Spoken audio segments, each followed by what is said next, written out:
পুলিশের আবেদনেই এমসে ময়না তদন্ত, পুলিশের জোড়া আবেদন মানল হাইকোর্ট।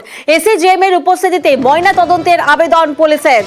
কেন্দ্রীয় হাসপাতালে ময়না তদন্তের আবেদন পুলিশের, দুই আবেদনই মেনে এমসে ময়না তদন্তের নির্দেশ বিচারপতি তীর্থঙ্কর ঘোষের। পুলিশের আবেদনেই এমসে ময়না তদন্ত হচ্ছে, পুলিশের জোড়া আবেদন হাইকোর্ট মানল, নির্দেশ বিচারপতি তীর্থঙ্কর ঘোষের। দুই আবেদনই মেনে এমসে ময়না তদন্তের নির্দেশ, কেন্দ্রীয় হাসপাতালে ময়না তদন্তের আবেদন পুলিশের।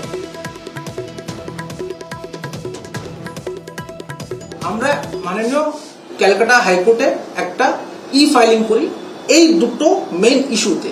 এক, ময়না তদন্ত যেন জুডিশিয়াল ম্যাজিস্ট্রেটের প্রেজেন্সে হয়, আর সেকেন্ড, ময়না তদন্ত যেন যে কোনো কেন্দ্রীয় সরকারি হসপিটালের মধ্যে হয়।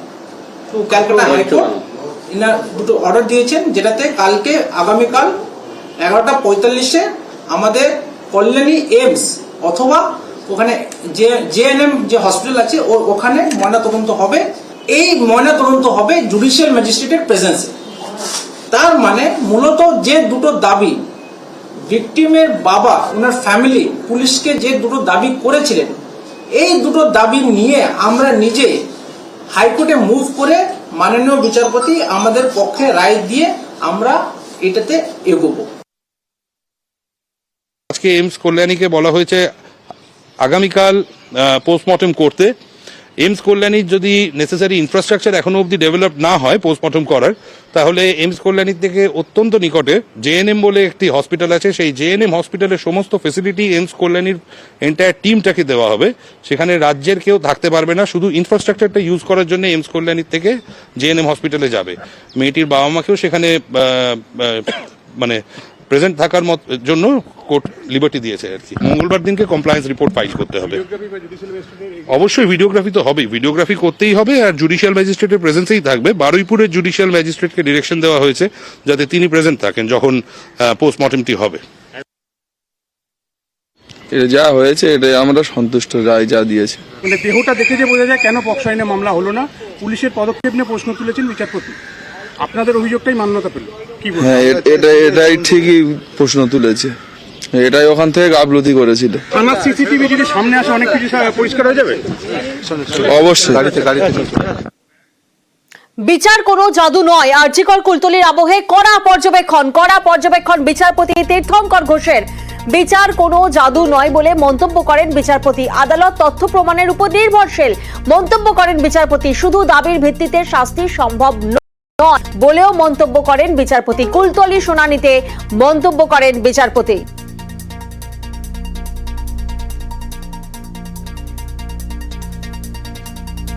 বিচারপতি তীর্থঙ্কর ঘোষ তিনি মন্তব্য করেন, কুলতলি শুনানিতে বিচার কোনো জাদু নয়, আরজিকর কুলতলির আবহে কড়া পর্যবেক্ষণ।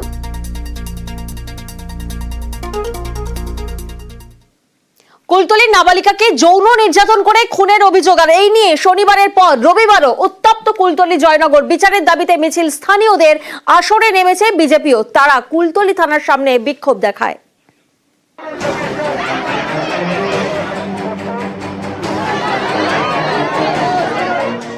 শনিবারের পর রবিবার ফের উত্তপ্ত দক্ষিণ 24 পরগনার কুলতলি।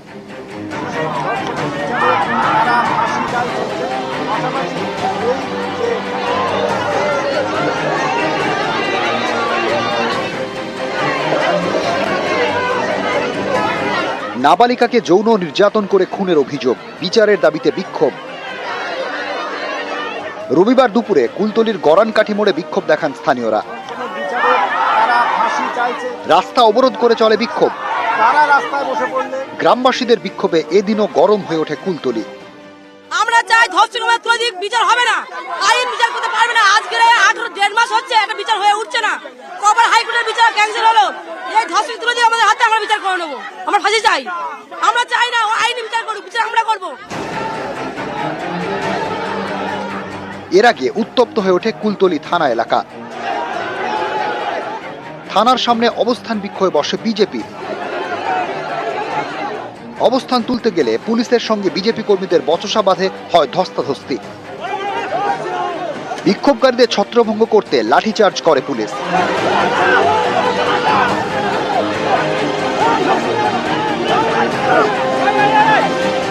থানাগুলো এখন তৃণমূল পার্টি অফিসে পরিণত হয়েছে। সেজন্য আমরা পুজোর পর সিদ্ধান্ত নিয়েছি এই জেলায় আমরা 10,000 লোক নিয়ে আসবো আর কুলতলি থানাতে আমরা তৃণমূলের পতাকা লাগিয়ে দেবো, তৃণমূল পার্টি অফিস ঘোষণা করে দেবো এবং এখানে ব্যানার লাগিয়ে দেবো, আজ থেকে এই থানা তৃণমূল পার্টি অফিস হবে। কয়েকদিন আগে ত্রিপুরায় মহিলাদের উপর অত্যাচার এবং মহিলা খুন কি কৈফিয়ত দেবেন সুকান্ত মজুমদার? কিছুদিন আগে বদলাপুর, কিছুদিন আগে উত্তরপ্রদেশে 2 বোনের দেহ ঝুলছিল গাছে, তো সেগুলোর কোন উত্তর দেবেন সুকান্ত মজুমদার? পশ্চিমবঙ্গে অন্যান্য বিজেপি রাজ্যের তুলনায় অপরাধ কমেছে, কিন্তু আমরা চাই একটা অপরাধও যেন না হয়। এসবের সূত্রপাত শুক্রবার রাতে কুলতলির ক্লাস 4-এর পড়ুয়াকে যৌন নির্যাতন করে খুনের অভিযোগ ওঠে। এ নিয়ে রবিবার কুলতলি থানা ঘেরাওয়ের ডাক দেয় বিজেপি। পরিস্থিতি মোকাবিলায় শুরু থেকেই ব্যবস্থা নেয় পুলিশ। থানার অনেক আগেই রাস্তায় ব্যারিকেড বসায়। বিজেপি নেতাদের ঠেকাতে ব্যারিকেড ঝালাইও করে দেওয়া হয়। স্থানীয় বিজেপি কর্মীরা সকালেই কুলতলি থানার কাছে জড়ো হতে শুরু করেন। তাদের সরিয়ে দেয় পুলিশ। কুলতলি থানার কাছে কয়েকজন তৃণমূল কর্মীও জড়ো হন, তাঁদেরও সরিয়ে দেয় পুলিশ। বিজেপি রাজ্য সভাপতি সুকান্ত মজুমদারের নেতৃত্বে মিছিল হয়। থানার কাছে যেতে বাধা দিলে ব্যারিকেডের সামনেই শুরু হয় অবস্থান বিক্ষোভ। প্রায় আধ ঘন্টা পর ব্যারিকেড ভেঙে এগোনোর চেষ্টা করেন বিজেপি কর্মী সমর্থকরা।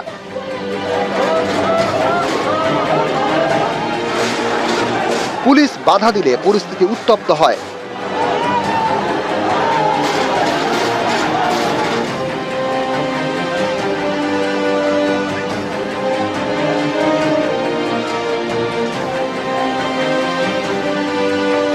পুলিশ যা কাজ করেছে অ্যাজ পার ল অ্যাকশন নিয়েছে। 3 জন পুলিশ কর্মী ইনজিওর্ড হয়েছে, আমাদের ব্যারিকেড ভাঙা হয়েছে, আমাদের উপর লাঠি মারা হয়েছে, ইনডিসিপ্লিন কন্ডাক্ট করা হয়েছে। সেটাকে কন্ট্রোল করতে যা করার পুলিশ এই কাজ করেছে। এর আগে শনিবারও তুলকালাম হয় কুলতলি ও জয়নগরে। পুলিশ ফাঁড়িতে আগুন, ভাঙচুর, পুলিশকে মারধর, কিছুই বাদ যায়নি। শনিবার বিক্ষোভ, রবিবারও বিক্ষোভ, মিছিল। কৃপাখালী থেকে 20 কিলোমিটার মিছিল করে জয়নগর থানায় যান গ্রামবাসীরা। বিচারের দাবিতে বৃষ্টি মাথায় মিছিল।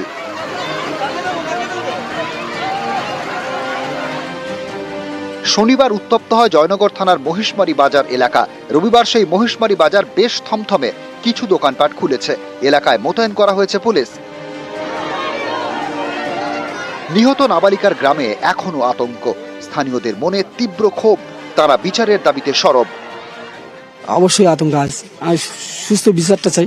এলাকার মানুষজন চাইছে যে যেভাবে আমাদের মেয়েটাকে হারাতে হয়েছে, যেভাবে খুন করেছে, সেভাবে মানে ধর্ষণ করে তো খুন তো করেছে, আমাদের ওই আসামিটাতে আমাদের হাতে তুলে দিলে মানে আমরাও সেইভাবে ওকে খুন করতে চাই। পুলিশের হাতে দিয়েছে মানে তো বেঁচে যাবে। নিউজ 18 বাংলা। কুলতলির ঘটনায় 3 মাসের মধ্যে ফাঁসির সাজা চান মুখ্যমন্ত্রী মমতা বন্দ্যোপাধ্যায়। ক্রাইম মানে ক্রাইম, যে ক্রাইম করবে তার বিরুদ্ধে স্ট্রং অ্যাকশন হবে। এবং আমাদের এখানে 3টে ফাঁসির অর্ডার অলরেডি হয়েছে। আমি চাই কুলতলির ঘটনাটাও পুলিশ স্পষ্ট কোর্টে করে 3 মাসের মধ্যে ফাঁসির অর্ডার দেবে।